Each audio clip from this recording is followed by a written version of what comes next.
এখানে কোনো পাওয়ার আসছে না। আমি এখন এখানে দেখছি কোনো পাওয়ার নেই, একদম সম্পূর্ণ অচল অবস্থায় আছে। আমি এখন এটা খুলে দেখব কোথায় পাওয়ারের সমস্যা হয়েছে। Panasonic মডেল হচ্ছে NN-GD371M। এই ফিউজটা আমরা দেখবো আগে ফার্স্ট, যেহেতু আমাদের লাইন এখান থেকে ইনপুট। এই ফিউজটা আমরা খুলে ফেললাম। 10 এমপিয়ার একটা ফিউজ আছে। এই ফিউজটা আমরা এখন অ্যাভোমিটারে চেক করব। ঠিক আছে,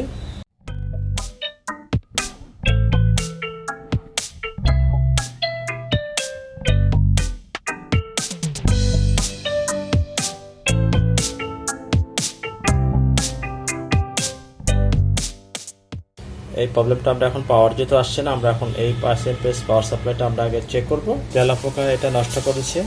আমরা এখন এখানে যদি আমরা দেখি সার্কিটটা খুলেছি, এই পাশ দেখেন তেলাপোকা এখানে নড়তেছে।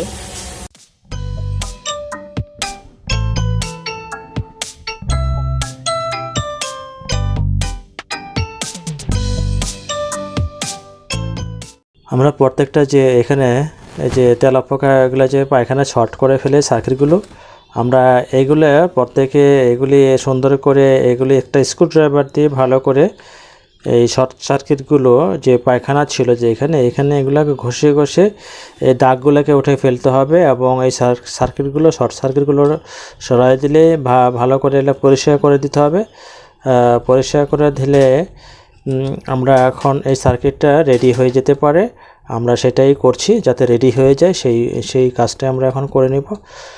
সেটা যদি আপনার বাসার বা আপনার ঘরের যদি এরকম হয়ে থাকে, এটা আপনার নিজেও এটা করতে পারবেন এবং সহজে এটা করলে যে কোনো ওভেন এবং পাওয়ার সার্কিট বা যে কোনো জিনিস যদি নষ্ট হয়ে যায়, যেহেতু এটার পাওয়ার সার্কিটটা নষ্ট হয়েছিল বা ডেড অবস্থায় ছিল, এখন পাওয়ার আসছে না।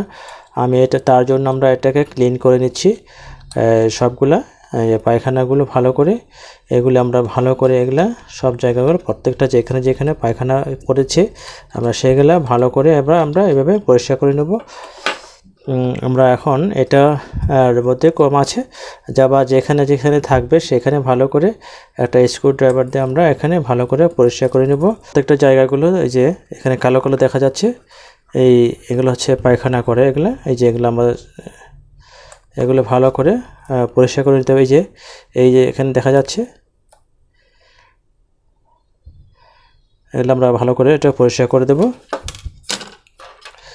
এখানে যে তেলাপোকা ছিল, আমরা এটাকে দেখলে আমরা বুঝতে পারি যেখানে তেলাপোকার পায়খানাগুলো এখানে পুরো স্টিলটাকে ভরে ফেলেছে।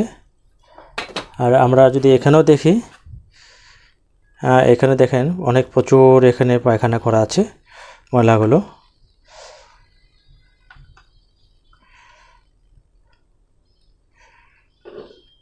প্রচুর এখানে পায়খানাগুলো আছে। এখানে আমরা এগুলো ভালো করে একটু পরিষ্কার করে দেব।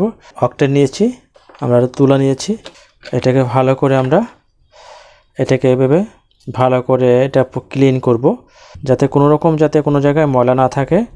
সেগুলোকে ভালো করে পরিষ্কার করতে হবে, এভাবে পরিষ্কার করে দিতে হবে এবং ভালো করে শুকায় নিতে হবে। শুকায় নেওয়ার পরে তারপরে এটাকে পাওয়ার দিতে হবে। আর আমার এই ভিডিওটা যদি ভালো লেগে থাকে তো লাইক এবং শেয়ার এবং সাবস্ক্রাইব করে রাখবেন এবং ইজি টেক বিষয়ের সাথে থাকবেন। আমরা এভাবে প্রত্যেকটা ওভেনের সার্কিট কিন্তু বেশিরভাগ তেলাপোকা নষ্ট করে ফেলে।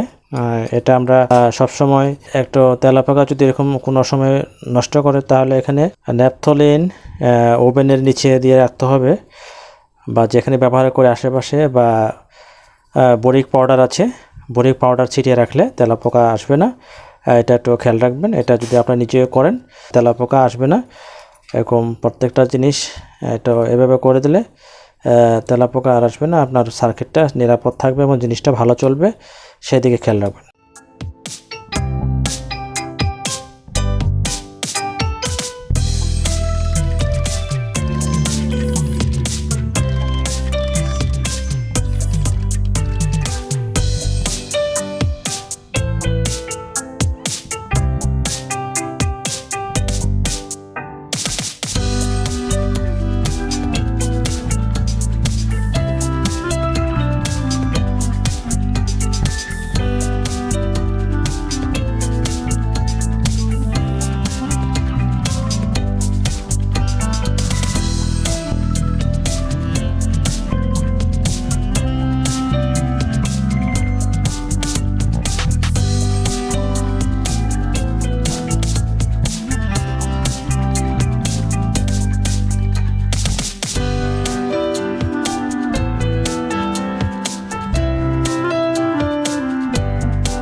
আমরা এখন ফিটিং করে দিচ্ছি এগুলা।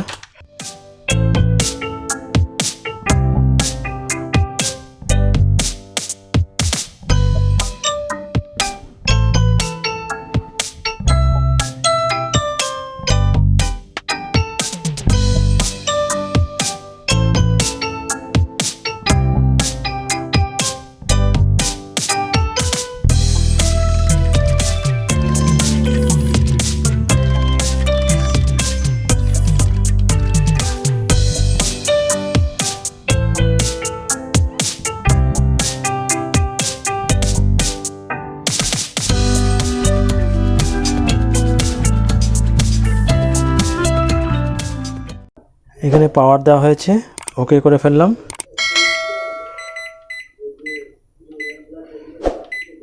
প্যানাসোনিক যে মাইক্রোওভেনটা ছিল, আমরা এখন এটা সম্পূর্ণ ঠিক করে ফেললাম।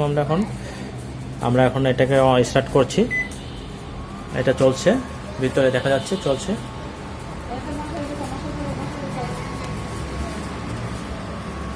এটা সম্পূর্ণ ঠিক হয়ে গেল। মাইক্রোওভেনের সার্কিট এটা তেলাপোকা নষ্ট করেছিল, আমরা এখন এটা সম্পূর্ণ ঠিক করা হয়ে গেছে। আমার এই ভিডিওটা যদি ভালো লেগে থাকে লাইক এবং শেয়ার আর সাবস্ক্রাইব করে রাখবেন এবং ইজি টেক ভিশনের সাথে থাকবেন।